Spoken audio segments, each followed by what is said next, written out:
आज हम इस वीडियो के माध्यम से ओल्ड स्टेट के स्टाफ रेटिंग और इंसेंटिव स्कीम के बारे में जानेंगे। ध्यान रखें, यह योजना सिर्फ अक्टूबर 2020 और नवंबर 2020 के लिए ही है। ओल्ड स्टेट में अन्य सभी इंसेंटिव स्कीम और कैशबैक वापस लिए जा रहे हैं। स्टाफ को उनकी मंथ की परफॉर्मेंस के आधार पर रेटिंग दी जाएगी, जो कि इस प्रकार है: A+, A, B, C और D।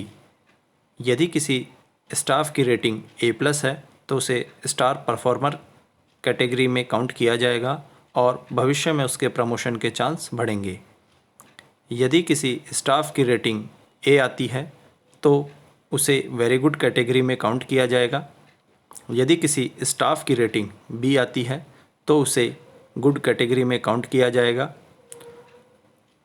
यदि किसी स्टाफ की रेटिंग C आती है तो उस स्टाफ को एवरेज कैटेगरी में काउंट किया जाएगा और उसे परफॉर्मेंस इम्प्रूवमेंट प्लान में डाला जाएगा और उसे ट्रेनिंग दी जाएगी। और यदि किसी स्टाफ की रेटिंग D आती है तो उस स्टाफ को नॉन परफॉर्मर कैटेगरी में काउंट किया जाएगा और उसका नाम आउट लिस्ट में शामिल किया जाएगा। अब हम बात करेंगे रिलेशनशिप ऑफिसर की। यदि किसी आरओ की रेटिंग A+ है, इसका अर्थ यह है कि उसकी एवरेज डेली कलेक्शन 12,000 से ऊपर है और उसे 5,000 रुपये का इंसेंटिव दिया जाएगा। यदि किसी आरओ की रेटिंग A आती है तो इसका अर्थ यह है कि उसका एवरेज डेली कलेक्शन 9,000 से 12,000 के बीच है और उसे इंसेंटिव 3,500 रुपये दिए जाएंगे।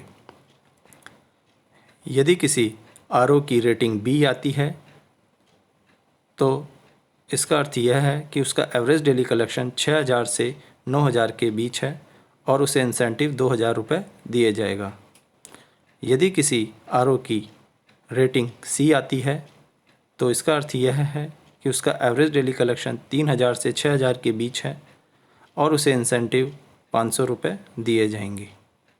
और यदि किसी स्टाफ की रेटिंग D आती है तो इसका अर्थ यह है कि उसका एवरेज डेली कलेक्शन 0 से 3,000 के बीच है और उसे कोई भी इंसेंटिव नहीं दिया जाएगा। अब हम बात करेंगे ब्रांच हेड की।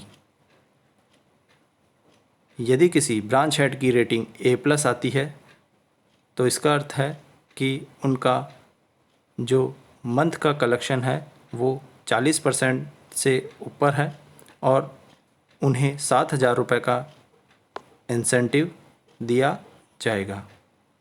यदि किसी ब्रांच हेड की रेटिंग A आती है तो इसका अर्थ यह है कि उनका जो मंथ का कलेक्शन है वो 35% से लेके 40% के बीच है और उन ब्रांच हेड को 5,000 रुपये का इंसेंटिव दिया जाएगा। यदि किसी ब्रांच हेड की रेटिंग B आती है तो इसका अर्थ यह है कि उनका जो मंथली कलेक्शन है वो 30 से 35% के बीच है और उन्हें 3,000 रुपये का इंसेंटिव दिया जाएगा।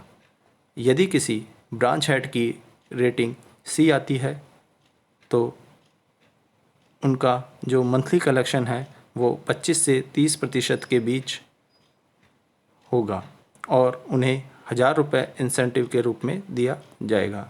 यदि किसी ब्रांच हेड की रेटिंग D है तो उनका जो मंथली कलेक्शन है वो 0 से 25% के बीच में है और उन्हें कोई भी इंसेंटिव नहीं दिया जाएगा। ध्यान रखें, जो रिलेशनशिप ऑफिसर का औसत डेली कलेक्शन है वो 30 दिनों के हिसाब से कैलकुलेट किया जाएगा, ना कि वर्किंग डेज़ के हिसाब से। तो आज हमने इस वीडियो के माध्यम से सिर्फ ओल्ड स्टेट के जो स्टाफ रेटिंग है और इंसेंटिव स्कीम के बारे में जाना है। धन्यवाद।